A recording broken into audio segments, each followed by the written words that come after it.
Olá, bom dia a todos e todas que nos assistem nesta manhã de domingo. Eu sou o pastor Irênio Silveira Chaves e este é o programa de estudo bíblico à distância da Igreja Batista da Orla Oceânica. É com muito prazer que eu posso estar aqui com você nesta manhã para darmos continuidade ao nosso estudo bíblico sobre o Sermão do Monte. Esse é o tema que estamos estudando nesses dias e que vamos continuar nele até o mês de março. E nós esperamos que você aproveite bem cada aula, cada momento, cada apontamento que a gente fizer aqui. E claro que a gente não faz isso como uma autoridade unilateral. O estudo bíblico comporta o diálogo, comporta a interação, comporta a troca de ideias. Por isso que nós temos aqui do lado um chat para que você possa interagir conosco. Como também temos aqui embaixo os comentários para que você coloque os seus comentários, as suas dúvidas. Eu acompanho sempre e você pode interagir conosco sempre que for necessário. Nós também temos um material de estudo bíblico que é a nossa apostila.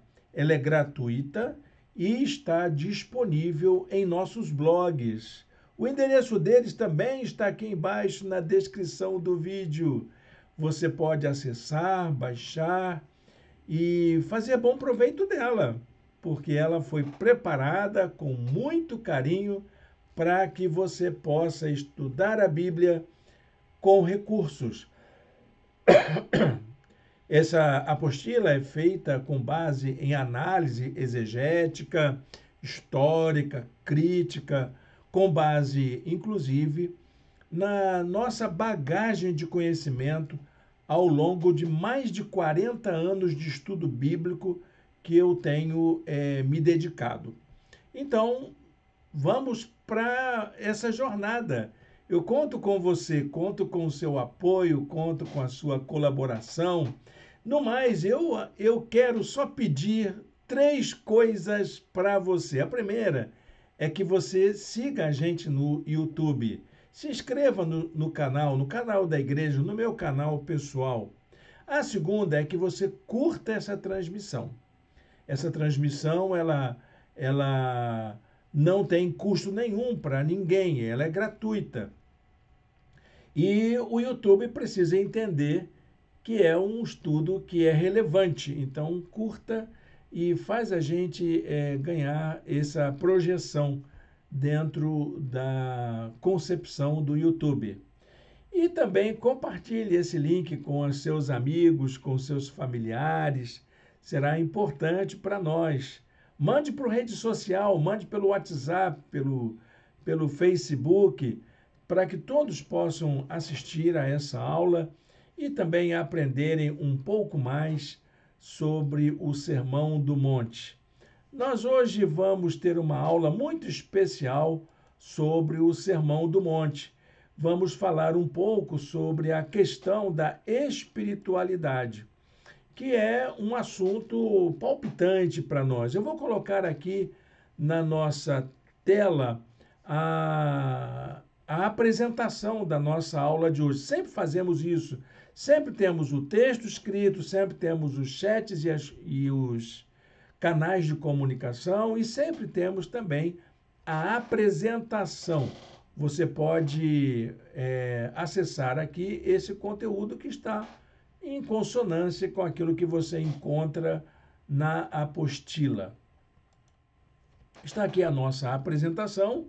Nós estamos seguindo essa trilha de estudo que é o estudo do Sermão do Monte. É uma análise de Mateus capítulo 5 até o capítulo 7, onde se encontra essa passagem tão importante do ministério de Jesus, que é esse conjuntor, esse sermão que nós conhecemos como Sermão do Monte, Sermão da Montanha, conforme você entenda aí na sua tradição de conhecimento bíblico. Eu gosto da expressão Sermão do Monte. Para mim, Jesus estava numa montanha, né, naquele clima maravilhoso. Ele estava num promontório, como dizia o meu professor de geografia bíblica. Era um elevado, uma coisa pequenininha. E tem gente até que acha que não era tão monte assim, mas era um monte, com certeza, ok? Então vamos à nossa aula. Nossa aula de hoje é sobre espiritualidade. E vamos falar de espiritualidade na dimensão do reino de Deus. Porque nós podemos falar de espiritualidade em vários aspectos. E eu gosto dessa espiritualidade do Novo Testamento. O Sermão do Monte apresenta uma proposta de espiritualidade para os discípulos de Jesus. E ela é importante para a gente conhecer aqui. Nós vamos desvendar o que Jesus ensinou sobre as práticas de espiritualidade que são importantes para a vida no reino de Deus.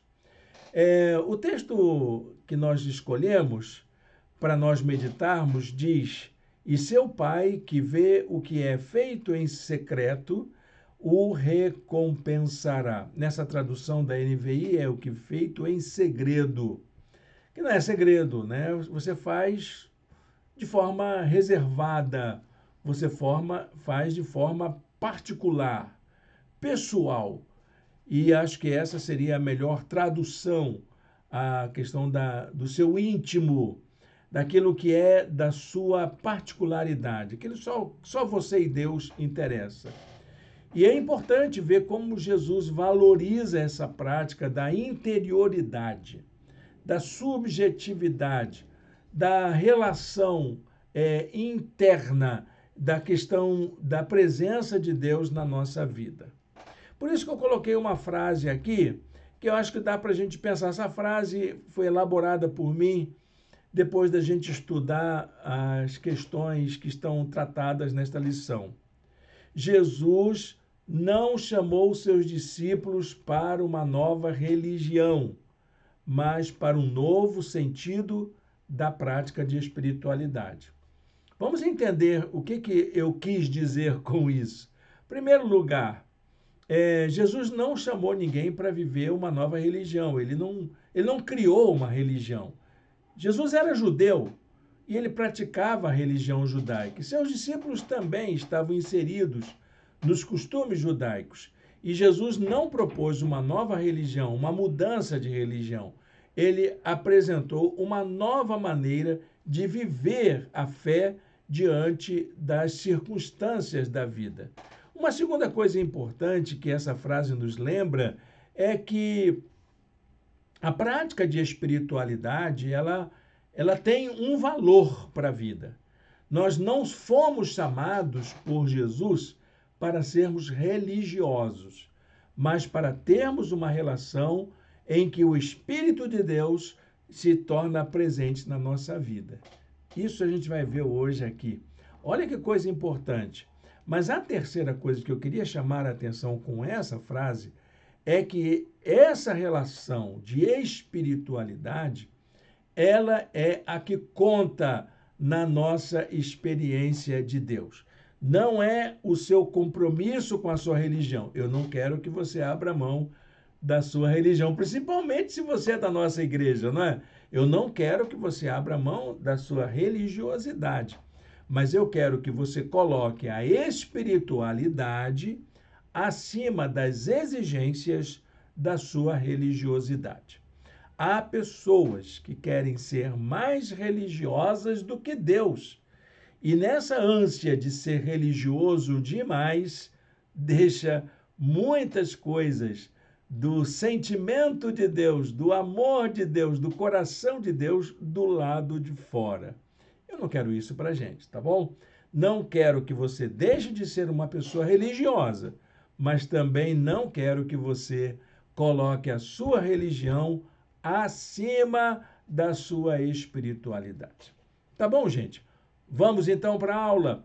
Vamos seguir adiante. Olha, não esquece aí de curtir a transmissão, seguir a gente no nosso canal e compartilhar esse link nas suas redes sociais. Bom, gente, o texto básico da aula de hoje é Mateus, capítulo 6, versos de 1 a 18. Jesus, ele fez um convite especial aos seus discípulos. Ele tinha acabado de reunir os primeiros discípulos, como vimos nas aulas anteriores. E esse convite era para que eles tivessem uma experiência pessoal e íntima com Deus, em níveis elevados de profundidade da sua espiritualidade. Por que ele fez isso? Porque ele estava preparando os seus discípulos para serem cidadãos e cidadãs do reino de Deus. Tinha mulheres também no grupo, elas não são citadas porque a cultura da época não permitia fazer isso. Mas havia mulheres que seguiam Jesus. E Jesus queria que todas essas pessoas fossem reconhecidas pelas suas características pessoais de espiritualidade, que é a marca da participação do reino de Deus. Nem toda experiência religiosa significa experiência de Deus. Isso é uma frase que eu quero que você deixe guardado aí no seu coração.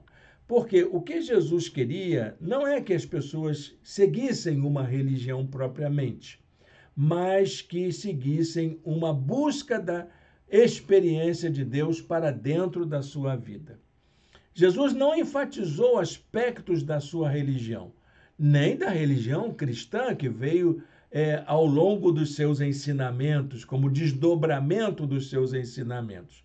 Jesus não enfatizou hierarquias religiosas, mitos, dogmas. Jesus não enfatizou aspectos religiosos, nem litúrgicos, nem cerimoniais, nada no que diz respeito à religiosidade, porque ele entendia que o que mais importa na nossa vida é a experiência de Deus. Jesus apresentou aos seus discípulos um conjunto de práticas que poderiam ser identificadas como orientadoras para essa experiência de Deus que ele almejava que os discípulos tivessem. Muitas dessas experiências estavam relacionadas a práticas religiosas, como nós vamos ver. Mas ele queria que antes delas se tornarem práticas religiosas, fossem experiências profundas das pessoas, correspondessem a um sentimento, a uma consciência profunda a respeito delas, do que elas significam. Há 4 práticas que Jesus enfatizou. Você vai olhar que essas práticas estão muito ligadas à religião. Primeira, dar esmolas. É muito comum, você vai a um culto, já sabe que vai ter ofertório. Há as brincadeiras de passar a sacolinha, mas esse é um costume das religiões. As religiões não recebem verbas, com raríssimas exceções, tem as que recebem, né? Mas elas não são sustentadas pelo Estado. Principalmente agora, nesse tempo em que se apregou a separação entre igreja e Estado, a laicidade, etc. Mas como que ela se sustenta? Como que ela se mantém? Ela se mantém com ofertas dos irmãos e irmãs para poderem fazer o bem para todos e todas. Todas as igrejas, não é uma ou outra. Eu me lembro que eu fui a Cuba e eu fiquei imaginando como que essas igrejas se sustentam num país comunista. E aí, então, na hora do culto, sem nenhum constrangimento, a igreja teve o seu momento de ofertório, como as nossas igrejas aqui têm. E isso foi em todas as igrejas que eu fui. Eu frequentei lá, assisti, preguei em pelo menos 3 igrejas na cidade de Havana. E em todos os cultos havia a prática do recolhimento das ofertas. Então, dar esmolas é uma prática. A segunda é orar. Ah, mas orar também é da religião. Sim, as religiões, todas elas, têm os seus exercícios de oração, de reza, de prece, seja como for. E Jesus também trabalhou esse tema junto com seus discípulos. O terceiro tema é o tema do perdão. O tema do perdão, ele é visto por Jesus de um outro modo. E Jesus chama a atenção dos seus discípulos para esse detalhe da experiência de fé. E o terceiro, o quarto, aliás, a quarta prática é o jejum. Jesus fala sobre o jejum. Então, dar esmolas, orar, perdoar e jejuar são práticas essenciais para essa espiritualidade que Jesus tem a falar. Cada uma com suas características que Jesus apresenta. Jesus não vai seguir o modelo dos ensinos daquela época ou daquela religião. Ele vai imprimir um novo significado, um novo sentido para essas práticas. O que Jesus queria com isso? Ele queria conduzir os seus discípulos a uma experiência mais profunda de interioridade, de experiência de Deus no seu interior. Olha, gente, muita gente confunde essa ideia da religião. Eu já ouvi muitas pessoas dizer, eu preciso de uma religião. Não, você não precisa de uma religião qualquer. Você precisa ter uma experiência de Deus. Você precisa abrir espaço na sua vida para Deus. E é esse espaço que Deus vai ocupar na sua vida que vai ajudar você a pensar na religião que você precisa. Em primeiro lugar, não é de um sistema religioso que a gente precisa, mas é a ideia de uma relação com esse ser que é transcendente, que está além de nós, que nos ama, que cuida de nós. E a maneira como eu vejo esse Deus se encaixa numa proposta de religião. Eu sigo Jesus como um cristão. Eu creio em Deus como aquele que me ama. E é por isso que eu sigo a Jesus numa religião cristã, protestante e numa igreja batista. Por quê? Porque essas instituições, elas têm a ver com a maneira como eu busco Deus na minha vida, como eu faço a minha experiência de Deus. Convido você a fazer esse exercício. Jesus pensa dessa forma. Ele entende que nós devemos procurar mais a experiência de interioridade do que uma experiência aparente, uma experiência que seja visível, palpável, porque nós precisamos de um ídolo, precisamos de uma fórmula, precisamos de um modelo, de um padrão. Jesus não estimula a isso. Ele estimula muito mais a você buscar uma experiência pessoal da presença de Deus em sua vida. Jesus quer que busquemos um nível de maior intimidade no relacionamento com Deus. Por isso que ele repete em 3 versículos nesse trecho que a nossa experiência tem que ser em secreto. A ideia de secreto quer dizer exatamente isso. Íntima, interior, é só você e Deus. É Ele que te ouve, é Ele que te vê, é Ele que sonda o teu coração. E é por isso que não tem condições da gente ser falso quando nós estamos na nossa experiência interior. Nesse caso, então, a proposta de Jesus é para que a gente desenvolva um relacionamento mais íntimo com o Senhor. É Deus fazendo parte da nossa intimidade, fazendo parte da nossa vida. E para que você faça isso, você precisa compreender quem Deus é. Precisa compreender também qual é a sua importância para a nossa vida como pessoas. Por isso que é importante você buscar essa experiência de interioridade. A base da espiritualidade, então, é uma experiência pessoal e interior. É isso que é a espiritualidade. É você se relacionar diretamente com Deus. Olha, gente, a espiritualidade, ela difere completamente da religião. Você vai encontrar, por exemplo, várias definições da religiosidade ou da religião como uma experiência coletiva, um sistema coletivo de crenças, marcada por símbolos que são partilhados dentro de uma mesma cultura. Por isso que as experiências religiosas são diversas, são plurais. Nós temos várias manifestações religiosas no mundo. Já a experiência de espiritualidade, ela é totalmente pessoal. Então, vamos tentar fazer uma compreensão de uma coisa e de outra? Primeira, a religiosidade é uma experiência coletiva, institucionalizada, sistematizada. E a espiritualidade, ela é pessoal, autônoma e espontânea.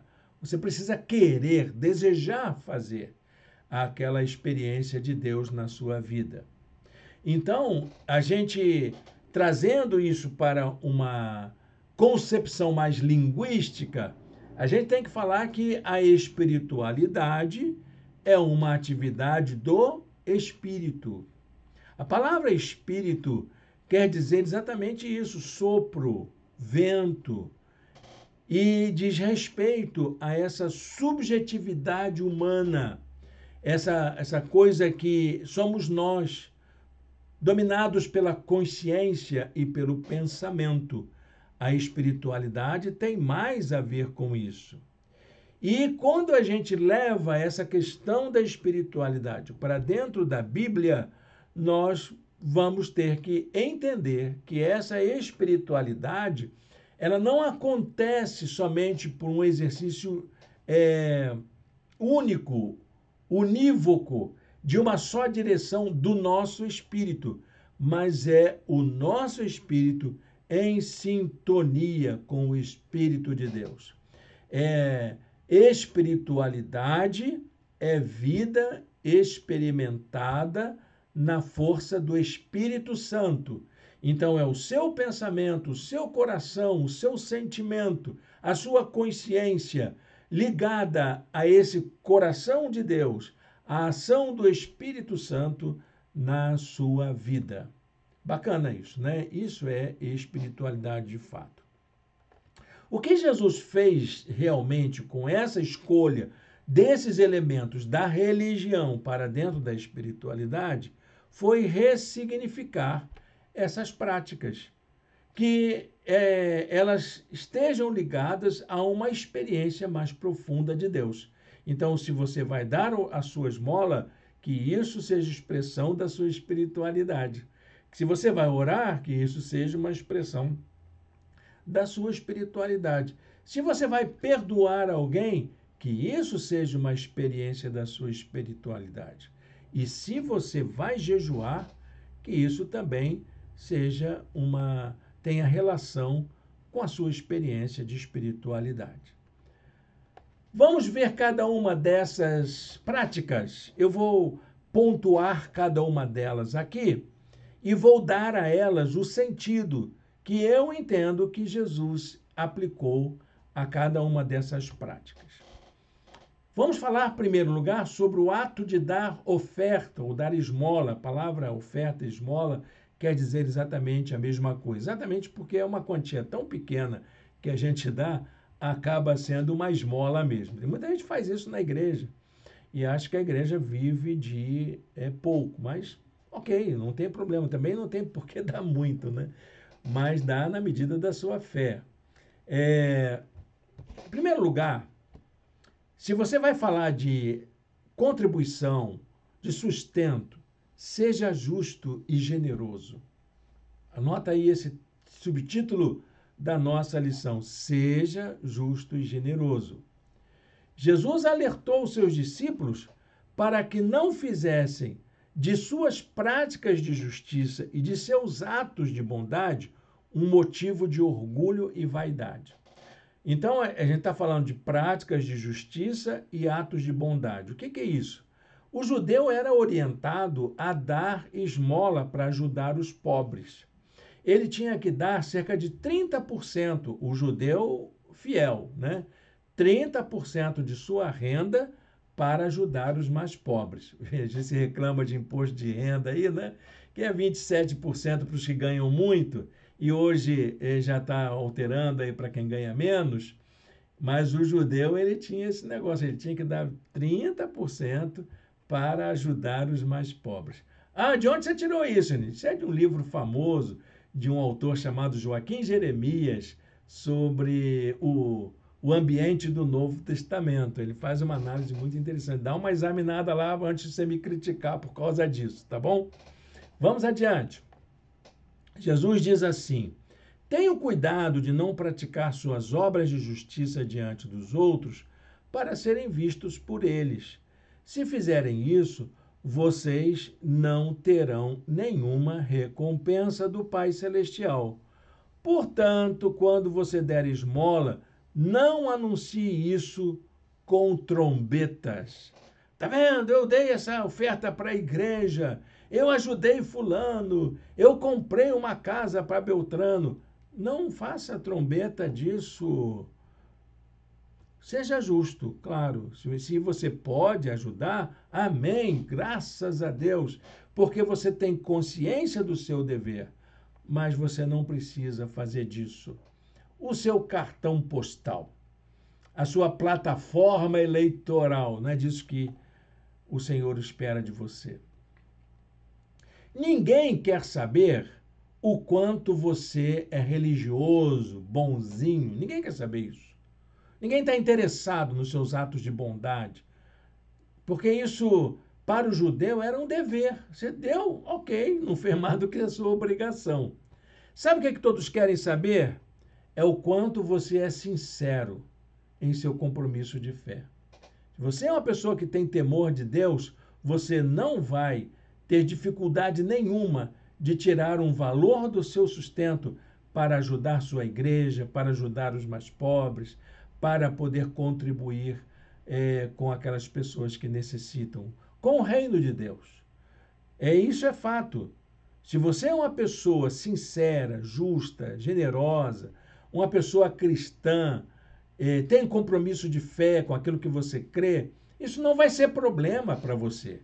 Se você vai dar dízimo, se você vai dar oferta, se você vai dar 10%, ou se você vai dar 30%, ou qualquer outra quantia, ou 1%, não tem nem menor distinção aqui. O que a gente está dizendo é que você precisa, primeiramente, ser justo, generoso, sincero com você mesmo. Religião deveria ter mais a ver com o nosso relacionamento íntimo com Deus do que com obrigações doutrinárias e morais que nos são impostas. Isso é o que eu entendo que Jesus está dizendo com isso. Você não é obrigado a nada na igreja. Ninguém está colocando faca no teu peito para você dar dinheiro para a igreja. O que se requer na sua participação, no seu compromisso, é que você tenha um relacionamento íntimo, profundo e sincero com o Senhor. Que você seja diante de Deus alguém irrepreensível aos olhos dele. Como você vai fazer isso? Isso é você e Deus. É você na sua intimidade. Religião deveria ter mais a ver, eu acabei repetindo aqui, né, do que obrigações doutrinárias e morais. Como Jesus tratou as práticas de justiça e de caridade que os judeus praticavam naquela época? Em primeiro lugar, Jesus alertou para a prática da justiça pelas motivações erradas, de você tentar mostrar que você é o bom, que você é uma pessoa generosa. Olha como é que eu sou bonzinho, olha como eu sou mão aberta, olha como é que eu faço bem para todo mundo. Jesus não quer isso. Ele alertou para que a gente não faça atos de justiça pelas motivações erradas. Em segundo lugar, Jesus chamou a atenção para o ato de dar esmola, que é o ato de dar oferta. A oferta da viúva, lembra dessa história? Que deu apenas 2 moedinhas. E Jesus diz que aquela viúva deu tudo o que tinha. E com isso, proporcionalmente, ela deu muito mais do que os mais ricos que frequentavam o templo. O ato de dar esmola é algo profundo na vida do crente. E ele chama a atenção para que a gente não faça do ato de dar de esmola um fingimento. Para a gente fingir generosidade, eu vou lá na frente e vou dar. Tem gente que embola o dinheiro assim na mão, aí vai lá, bota lá dentro do gasofilácio. É gasofilácio o nome, tá bom, gente? Ou então pega aquele envelope, coloca dentro, assim, para ninguém ver nada, e deposita na urna, no gasofilácio da igreja. Olha, gente, tudo bem, acho que são práticas, né? Eu gosto dessa prática de você se reservar. Vai para a igreja, já procura o envelopinho, se prepara, coloca o dinheirinho dentro do envelope, que é você e Deus. Na hora do ofertório, entrega o seu envelopinho direitinho lá, que isso vai ser bacana, Deus vai glorificar, vai ser glorificado pelo seu ato. Mas olha, por favor, não faça isso para fingir que você é piedoso. Olha como é que eu sou crente. Eu dizimo, eu faço oferta. Não faz isso. É melhor você não participar, que aí seria muito mais sincero. Mas se você vai participar, faça isso de coração. E sem constrangimento, de acordo com aquilo que você estabelecer para a sua vida. Não tem regra, não tem norma, não tem obrigação nenhuma. Ninguém vai com a calculadora na sua casa para poder fazer uma aferição se você está sendo fiel ou não. Ninguém vai fazer isso. Mas é preciso que você, diante de Deus, tenha consciência de que é assim que Jesus espera que a gente faça. Ele diz assim, que a sua mão esquerda ignore o que a mão direita está fazendo. Ninguém precisa saber como é que você é sincero ou não. Ninguém precisa saber o quanto você é fiel ou não. Ninguém precisa saber o quanto você é generoso ou não. Mas Deus sabe. Deus conhece o teu coração. Não tem como você esconder de Deus. E é isso que importa. É o que você é diante de Deus. E Ele é quem sabe de todas as coisas. E Ele vai te dar força, vai te dar coragem para poder aperfeiçoar isso na sua vida, porque é uma área tão importante a gente ser fiel diante de Deus. Então, gente, a maneira como nós entregamos nossas ofertas, cuidamos uns dos outros, é uma expressão de o quanto estamos dispostos a nos doarmos para o reino de Deus. Então parece uma coisa tão insignificante. Eu vou lá, dou qualquer coisa. Isso, gente, é uma expressão do quanto você está disposto a se entregar para o reino de Deus, que é isso que o Senhor quer. E, geralmente, quando nos nossos momentos de ofertório em nossa igreja, eu costumo dizer que Deus não quer o seu dinheiro, Deus quer o seu coração, Deus quer a sua vida. E é isso que mais importa.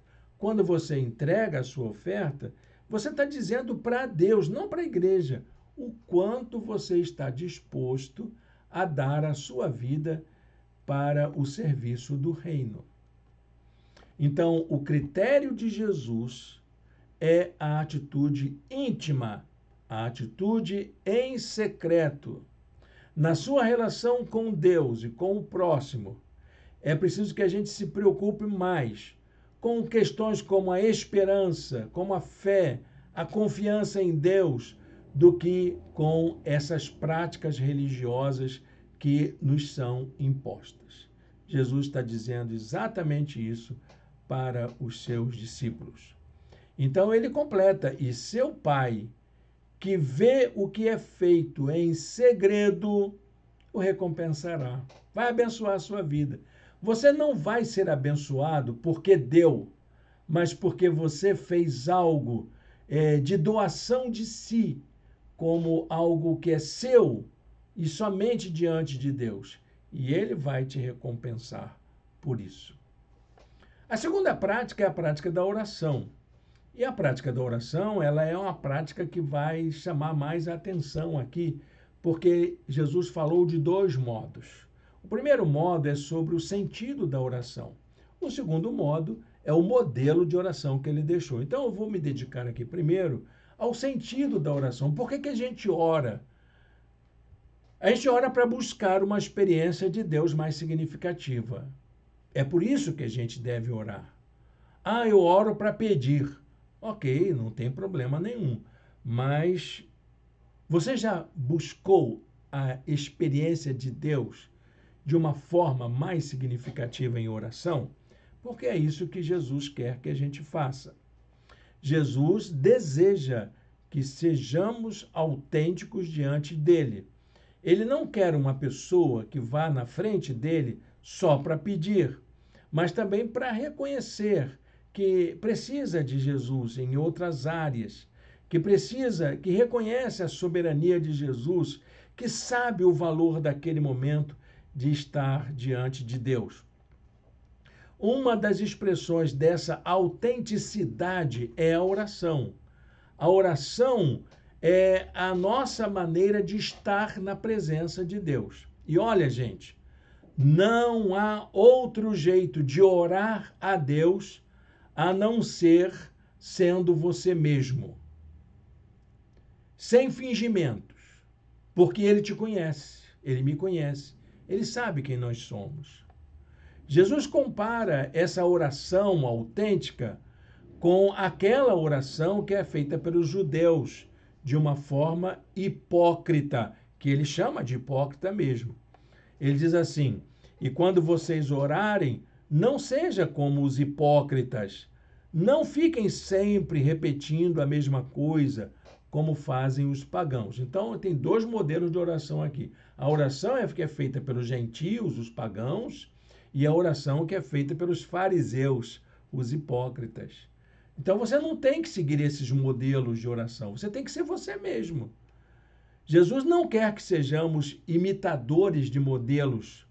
Ele quer que sejamos autênticos. Ah, vi aquela irmãzinha orando tão fervorosamente. Que vontade de fazer como ela fez. Não, faça não. É bonito para ela. Mas você é outra pessoa.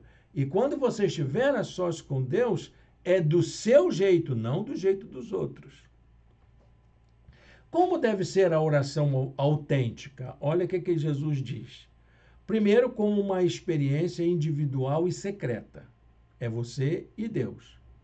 Segundo, de forma objetiva e sincera. Vá direto ao ponto. Se você vai pedir, não dá floreios. Vai direto ao ponto. Diga o que você quer. Agora, se você vai para reconhecer a sua necessidade de Deus, confessa. Fala para Deus como você precisa dele. Que experiência você quer? É isso que Jesus está apontando. Olha como é que Jesus diz. Mas quando você orar, vá para o seu quarto. Feche a porta e ore ao seu pai que está em secreto. E quando orarem, não fiquem sempre repetindo a mesma coisa. Então, vá para o seu quarto, é a oração secreta. Se recolhe. Gaste um tempinho com Deus. E quando orarem, não se fica sempre repetindo, é assim, vá direto ao ponto. Já pediu, não precisa ficar insistindo. Deus não é um desatento para que você fique sempre martelando na cabeça dele, como mãe faz com o filho, como esposa faz com o marido, como o marido faz com a esposa, que tem que ficar sempre batendo naquela mesma tecla. Não precisa. Deus sabe de todas as coisas. O segredo desse tipo de oração é ser sincero diante de Deus. E Jesus diz: então, seu Pai que vê no secreto o recompensará. A terceira coisa que a gente encontra nessas práticas de Jesus é o modelo de oração que ele deixou. E ele é importante, esse modelo é muito importante. Por isso que aproveite essa lição para você cuidar da sua relação consigo mesmo e a sua relação com Deus. É disso que Jesus quer falar quando ele fala do modelo de oração. A oração, gente, tem a ver com duas dimensões. A primeira é a possibilidade da gente entrar na intimidade de Deus. E a segunda é a possibilidade de Deus entrar na nossa intimidade. Então é assim, ó, Deus vem a mim e eu me achego a Ele. E nós formamos uma unidade em oração. É isso que é oração. Jesus apresentou, então, um modelo de oração que tem essas orientações sobre o que é mais importante nesse encontro com Deus. Esse modelo de oração é a oração do Pai Nosso. Ele é um modelo para nos guiar na experiência de Deus. Ele não é uma reza, mas é uma peça bonita de oratória. É poética, é melodiosa, é linda. A oração do Pai Nosso é um dos textos mais belos da Escritura, que deve ser declamado para lembrar sempre da gente dessa intimidade com Deus que nós precisamos ter. Ela começa dizendo: Pai nosso que estás nos céus. Olha, gente, tenho duas coisas para dizer para você. Só pode chamar Deus de Pai quem se reconhece como filho. Se você se reconhece como um filho de Deus, dirija-se a Ele como seu Pai. E outra coisa, só pode dirigir-se a Ele como Pai Nosso quem reconhece o outro como seu irmão. Porque é seu pai e pai do seu próximo. Pai daquele que você tem como dever de amar. Ok, gente? Então, a oração do Pai Nosso fala das nossas necessidades. Nós somos pessoas que carecem de algumas coisas. Você carece de quê, de acordo com a oração do Pai Nosso? Do cuidado divino. Você carece do acolhimento em seu reino. Você carece de experimentar a sua vontade. Você carece de ser sustentado por Ele.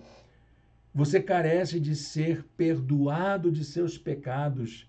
E você carece de ser fortalecido em suas fraquezas. Olha que coisa maravilhosa. Pai nosso que estás no céu, santificado seja o teu nome. É Ele que cuida da gente. É o Deus Santo que cuida de nós. Venha a nós o teu reino, seja feita a tua vontade, assim na terra como no céu. O pão nosso de cada dia nos dá hoje. E perdoa as nossas dívidas, assim como nós perdoamos aos nossos devedores. E não nos deixes cair em tentação, mas livra-nos do mal, porque teu é o reino, o poder e a glória. Que oração maravilhosa! É disso que a gente precisa. Não é de um carro novo. É claro que você não está impedido de pedir isso. Não é de um salário melhor. Não é de uma dádiva, ou até mesmo, quem sabe, a cura de uma enfermidade. Ele sabe de tudo que você precisa. O que ele quer é entrar na sua intimidade e permitir que ele faça parte da sua vida interior. A oração do Pai Nosso, ela é a oração que nós precisamos. Tem um detalhe na oração do Pai Nosso que poucas vezes a gente presta atenção nela, mas Jesus chama a atenção ao final. Há uma súplica nessa oração que exige uma contrapartida. Qual é? Perdoar as nossas dívidas, assim como perdoamos aos nossos devedores. A oração já tem isso aí. Se eu quero ser perdoado, Senhor, me dá força para perdoar, por favor. Jesus apresenta a necessidade de olharmos para as falhas dos outros com o mesmo olhar que o Pai tem para as nossas falhas. Isso tem a ver com tolerância. É você entender o erro do outro, assim como Deus entende o seu. O perdão nos lembra de que somos frágeis e que nós também podemos falhar como as pessoas falharam conosco. Só conseguiremos ter experiências mais significativas com Deus se superarmos as mágoas, os ressentimentos gerados em nossos relacionamentos por causa das nossas falhas, das falhas daqueles que nós amamos. Isso só se consegue com perdão. Tá bom, gente? Então, é a contrapartida da oração. Perdoar é permitir que o outro seja quem ele é, assim como Deus nos aceita como nós somos. Tá bom? Esquece desse detalhe, não. O que diz lá no Mateus 6, 14 e 15? Pois se perdoarem as ofensas uns dos outros, o Pai Celestial também lhes perdoará. Mas se não perdoarem uns aos outros, o Pai Celestial não lhes perdoará as ofensas. Ok, gente? Presta atenção nisso, para não cair nessa falha. A última prática é a prática do jejum. E o jejum, gente, não é greve de fome, tá bom? O jejum não é dieta programada. O jejum é um convite à consagração da vida a Deus. Irene, você faz jejum? Faço. Mas não é como você imagina, não. De jeito nenhum. Porque eu não acredito nisso, desse jejum de barganha. Eu não acredito nesse tipo de jejum. Eu acredito na consagração da vida a Deus. Consagração de um tempo a Deus. Consagração de uma busca de Deus. Para Jesus, o jejum deveria ser um exercício de negar-se a si mesmo e de se consagrar a uma vida de intimidade com Deus. Por isso, os seus discípulos deveriam jejuar como uma experiência individual. Jejum não é programa de igreja. Jejum não é exigência moral. Jejum é uma prática individual. E aí ele pede, olha, quando você for jejuar, bota óleo sobre sua cabeça e lava o seu rosto. Sabe o que isso quer dizer? O óleo era o perfume. Vai lá, dá uma perfumada aí, melhora a sua aparência. Lava o rosto, quer dizer, se asseia, se cuida. Vai perfumado, bonito, cheiroso, alegre, para os não com essa cara triste que o judeu faz, com roupa velha, aquela roupa de quem está fazendo jejum. Não, você não precisa disso. Então, o óleo sobre a cabeça e a lavagem do rosto e das mãos faziam parte desses rituais de purificação e de higiene que deveriam ser acompanhados daquele que faz jejum. Mas não porque faz jejum, mas porque é isso que a gente faz sempre. Mateus 6,17 diz, ao jejuar, ponha óleo sobre a cabeça e lave o rosto. Ou seja, se purifique, se cuide, se higienize, se limpa, né? Se perfuma, se adorna para Deus. Jejum não é greve de fome, nem dieta de ocasião. É abrir mão daquilo que impede a nossa intimidade com Deus. O ensino de Jesus sobre o jejum remete à palavra que o judeu já conhecia, que é a palavra do profeta Isaías sobre o mesmo assunto. Diz o profeta Isaías: o jejum que desejo não é este, soltar as correntes da injustiça, desatar as cordas do jugo, pôr em liberdade os oprimidos e romper todo jugo? Não é partilhar sua comida com o faminto, abrigar o pobre desamparado, vestir o nu que você encontrou e não recusar ajuda ao próximo? Isso é jejum. Jejum é fazer o bem para o outro. É você se preparar para poder abençoar a vida de alguém. Faça isso. Amém, gente? Chegamos ao final da nossa lição de hoje. Quero aplicar tudo isso que a gente aprendeu aqui à nossa vida diária. Quais são as práticas mesmo da espiritualidade de Jesus mais importantes, as mais essenciais?